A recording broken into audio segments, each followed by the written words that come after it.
नमस्कार, मैं हूं ज्योति मिश्रा और आप देख रहे हैं हेडलाइन ब्यूरो। चलिए नजर डालते हैं आज के दिन की 25 सबसे जरूरी खबरों। सोनम वांगचुक के आंदोलन को लेकर बड़ा बयान सामने आया है। उनकी पत्नी गीतांजलि आंगमो ने कहा कि सोनम वांगचुक का सीजेपी के आंदोलन से जुड़ना किसी राजनीतिक रणनीति का हिस्सा नहीं, बल्कि उनका व्यक्तिगत और स्वाभाविक फैसला है। उन्होंने कहा कि वांगचुक हमेशा लोगों के अधिकारों और जनहित के मुद्दों के लिए आवाज उठाते रहे हैं और इस बार भी वो वही कर रहे हैं।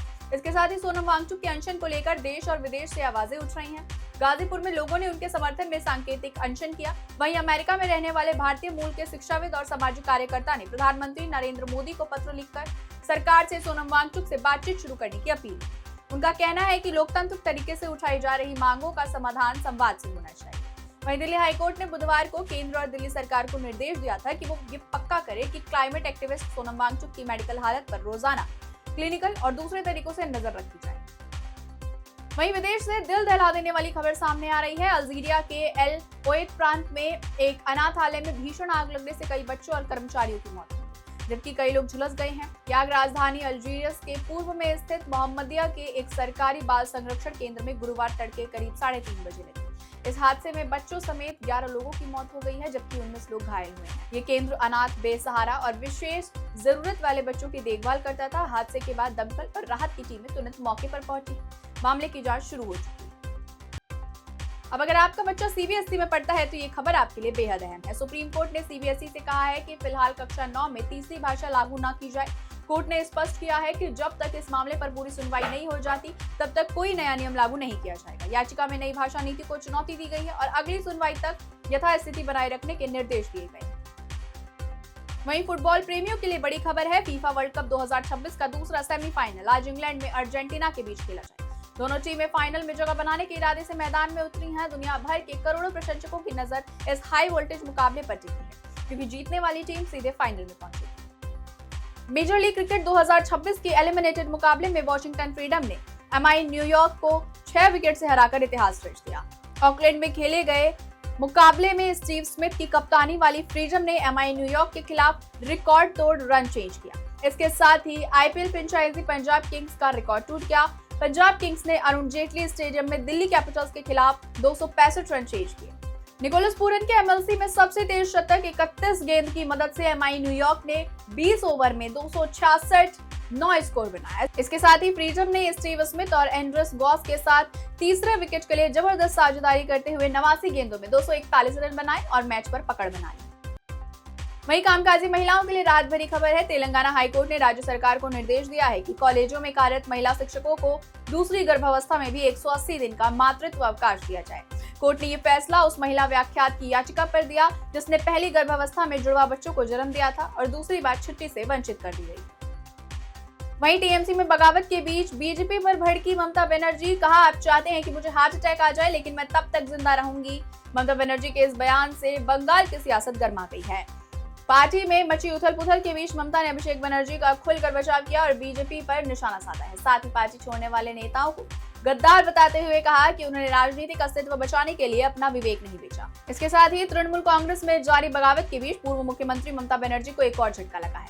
तृणमूल कांग्रेस की राज्यसभा सदस्य अभिनेत्री कोयल मलिक ने गुरुवार को अपने पद से इस्तीफा दे दिया है। कोयल ने उपराष्ट्रपति एवं राज्यसभा के सभापति सीपी राधाकृष्णन से मुलाकात कर अपना इस्तीफा सौंप दिया है। सूत्रों के अनुसार इस्तीफा सौंपने के बाद कोयल मलिक केंद्रीय मंत्री और वरिष्ठ भाजपा नेता भूपेंद्र यादव से मिलने दिल्ली में उनके आवास पर पहुंचे। बंगाल में कोयल मलिक को लेकर 2 महीने के भीतर राज्यसभा में तृणमूल कांग्रेस की तरफ से यह चौथा इस्तीफा है।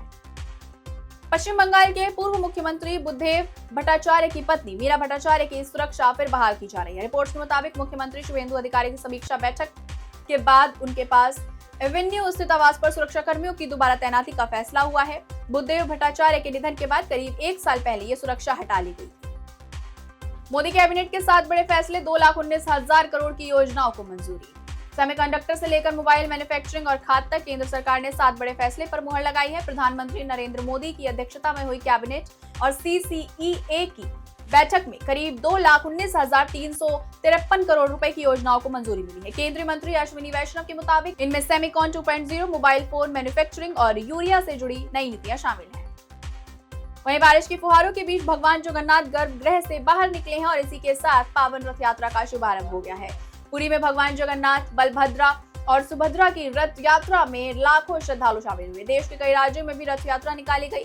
सुरक्षा के कड़े इंतजाम रहे और प्रशासन पूरे आयोजन पर लगातार नजर बनाए हुए है। प्रधानमंत्री नरेंद्र मोदी ने देशवासियों को शुभकामनाएं देते हुए इसे भारत की सनातन आध्यात्मिक और सांस्कृतिक विरासत की अद्वितीय अभिव्यक्ति बताया। उन्होंने भगवान जगन्नाथ से सभी के अच्छे स्वास्थ्य, सुख, समृद्धि की कामना की। वहीं अमित शाह पर कथित विवादित टिप्पणी से जुड़े मानहानि मामले में राहुल गांधी को कोर्ट से राहत मिली है। एमपी एमएलए कोर्ट के स्पेशल जज राकेश यादव ने भाजपा नेता विजय मिश्र की निगरानी याचिका खारिज कर दी और मजिस्ट्रेट कोर्ट के आदेश में हस्तक्षेप से इनकार किया। साल 2018 से जुड़े इस मामले में अब अगली सुनवाई 18 जुलाई को होगी। बांकीपुर उपचुनाव से पहले प्रशांत किशोर की जनसुराज को एक और झटका लगा है। फिल्म डायरेक्टर चेतना झाम ने बीजेपी का दामन थाम लिया है। इसके साथ ही फतुहा की प्रखंड प्रमुख श्रुति श्री और वीआईपी नेता आनंद मधुकर यादव भी बीजेपी में शामिल हुए हैं। वहीं पटना में प्रशांत किशोर को लेकर लगा एक सियासी पोस्टर भी चर्चा का विषय बना हुआ है। महाराष्ट्र की राजनीति में नए समीकरण की चर्चा तेज हो गई है। सुप्रिया सूले ने 131वें संविधान संशोधन विधेयक के समर्थन की बात कही है, लेकिन शर्त रखी है कि परिसीमन में किसी राज्य के साथ अन्याय नहीं होना चाहिए। शरद पवार ने भी समान व्यवहार की मांग की है।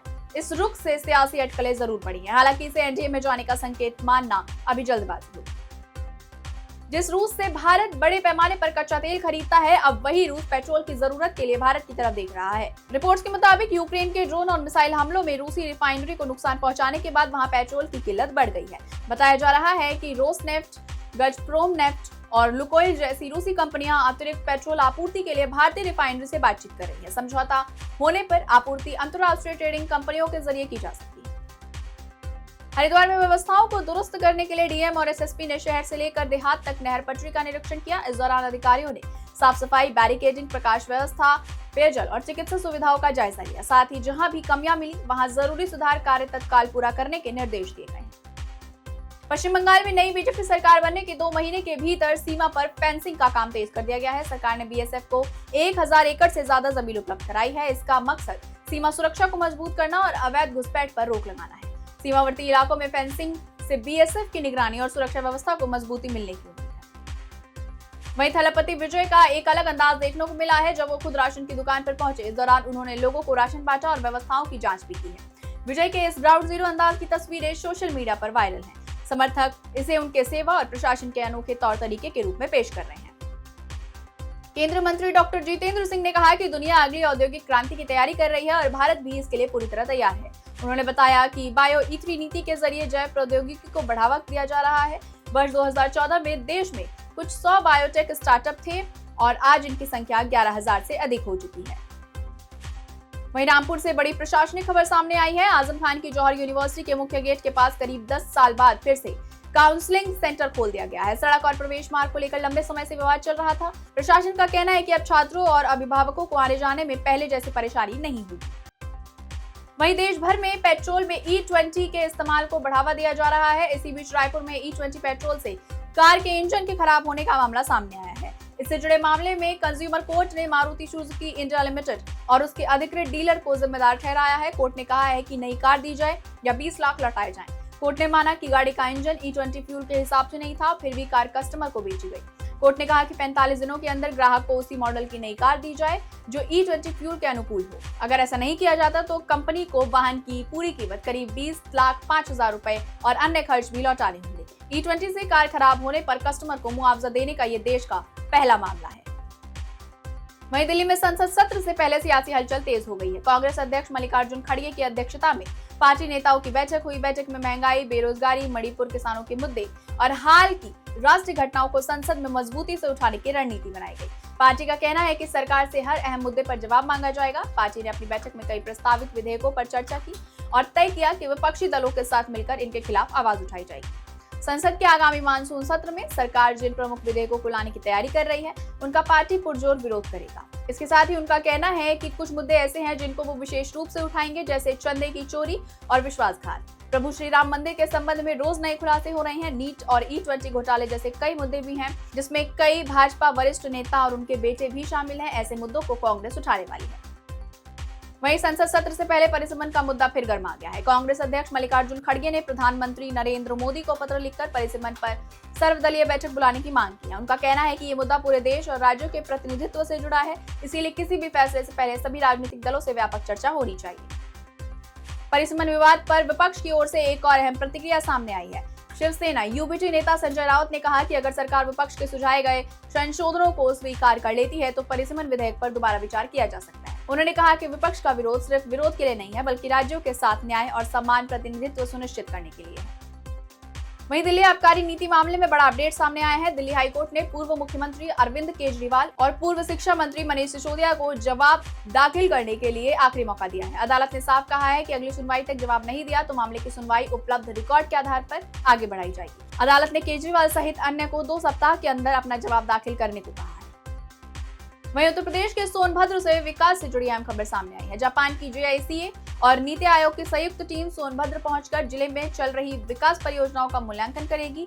टीम सड़क, शिक्षा, स्वास्थ्य, पेयजल और अन्य योजनाओं की जमीनी प्रगति की समीक्षा करेगी, ताकि ये देखा जा सके कि योजनाओं का लाभ लोगों तक कितनी प्रभावी तरीके से पहुंच रहा है। फिलहाल इस बुलेटिन में इतना ही। मिलेंगे अगली बड़ी अपडेट के साथ नई वीडियो में। तब तक के लिए जुड़े रहिए हमारे साथ और देखते रहिए हेडलाइन ब्यूरो।